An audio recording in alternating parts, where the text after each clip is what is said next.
Yesterday, HBO released a behind-the-scenes documentary about their upcoming Harry Potter series that is set to release later this year. In this 25-minute mini-doc, we got an exclusive peek beyond the magic into a few of the key components of making the series, like set design, costume design, creature effects, and casting. So in today's video, I'm breaking down everything from this behind-the-scenes look and revealing the most important details about this groundbreaking show that you won't want to miss. My name is Gibby, and welcome to Fact or Fantasy Harry Potter. If you enjoy content about the Wizarding World, then be sure to subscribe, as I'm always uploading lore deep dives, character breakdowns, book-to-movie comparisons, and much more. And of course, I'll be keeping you up to date on this brand new Harry Potter show. To kick things off today, let's briefly talk about casting. In this behind-the-scenes documentary, we got a look into their casting process, which revealed the staggering amount of submissions they received. If you remember, over a year ago, HBO announced this new project and opened up auditions to anyone. Similarly to the original films, they wanted to allow fans to submit their names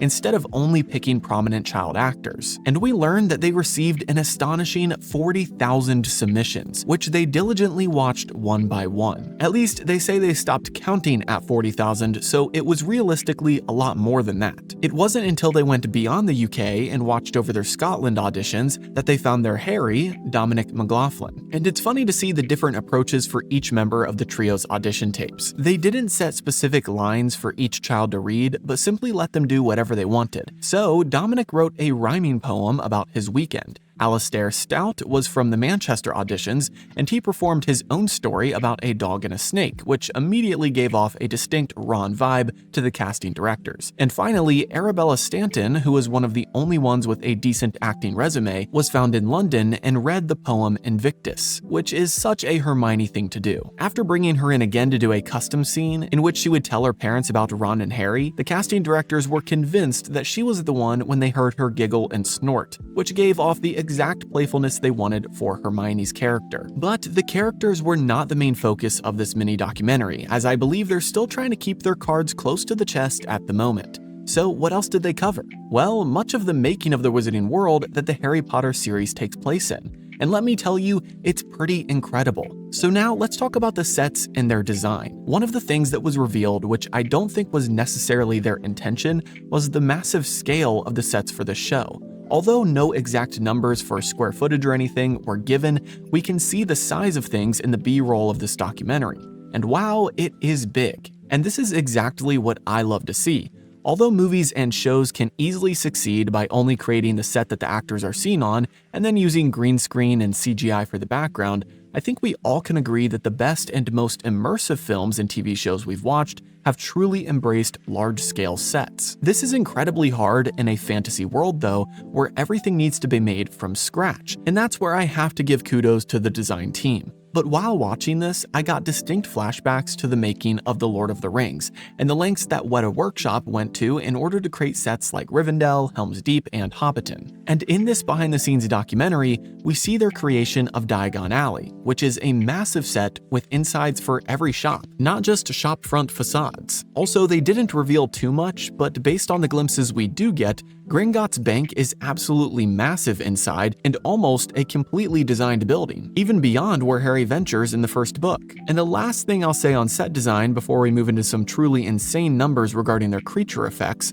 is that I really like the design of the classrooms. In fact, don't hate me, but I might like these classrooms more than the original movies. Something about them seems way more magical. Now, I of course am basing this off of the trailer and this documentary, and we all have yet to see the show. So maybe once the show arrives, they won't look nearly as cool. But for right now, from what I've seen, the Great Hall and specifically the classrooms of Hogwarts all look more magical. I do feel like the movies tended to lean towards making things look medieval, and that was enough to check the magical box. But for this show, the sneak peeks we're seeing of these rooms give off a distinct otherworldly vibe, something beyond just a medieval castle. So I'm very excited to see how they utilize these incredible sets in the actual show. But now, let's talk about the creatures and the nature of the show, because as I just teased, there are some crazy numbers they revealed in this BTS doc. not to mention the massive technological advancements that have been made to allow for some ultra-realistic practical effects. And that's the first point that I want to touch on, which goes hand in hand with my comments about their set design. It seems that they've taken the approach of doing practical effects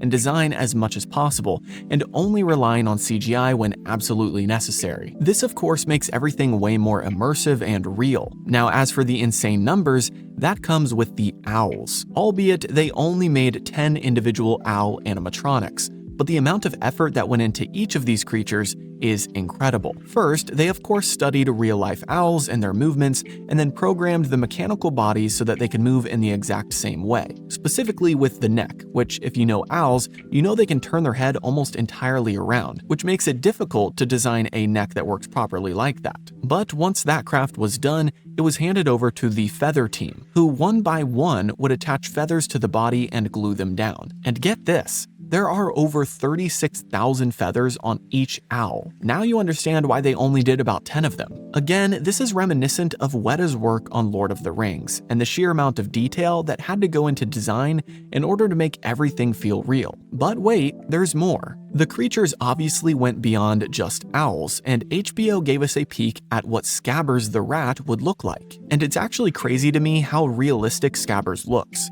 Specifically, they innovated the way that the body moved and was designed, so that it would be malleable to Ron's touch as he held Scabbers, instead of just one solid potato body. With their advancements, the body was broken into multiple joints that could move and shift as Ron held Scabbers, to give the look of a real soft tissue body of an animal. Then, aside from Scabbers, we got a look at a few other unique creatures. First, Dugbogs, which any Hogwarts Legacy player is very familiar with. Second, Fire Crabs, which will be shown blasting fire out of their backsides at each other in Diagon Alley.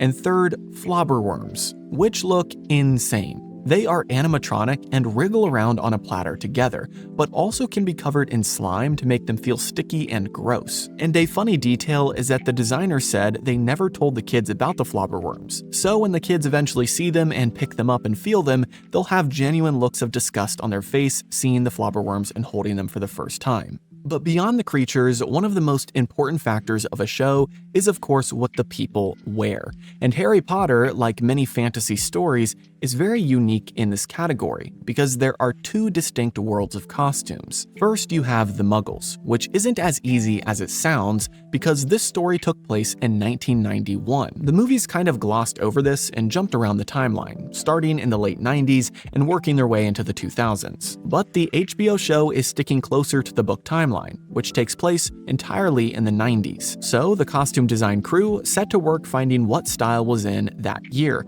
and locating popular outfits just so they could base their designs on them. In the end, they found that what was popular in that year in London were light pastel colors and synthetic materials. And so we can expect all the Muggles, and specifically the Dursleys, to be dressed in that style. And as you might have guessed, the other world of costumes is of course the wizarding world. Again, this is something that the movies didn't fully embrace, and I'm curious to see how it's handled in the show, specifically when it comes to the kids. Because we read in the book that Muggle clothing was completely foreign to wizards like the Weasleys. Even from a young age, you wore wizards' robes, not jeans and t-shirts. But as you know in the movies, wizarding children like the Weasley kids wear normal Muggle clothes most of the time, and only the adult wizards tended to look remotely magical in what they wore. So I'm excited at the idea that every wizarding family, no matter the age, will look thoroughly magical. And we can even see in the costumes of people like Albus Dumbledore that the show is fully embracing the natural magical look of the wizarding world. For example, they utilized a leaf print technique, which added one-of-a-kind patterns to robes and other accessories, plus made them look much more natural. Additionally, they reveal in this BTS documentary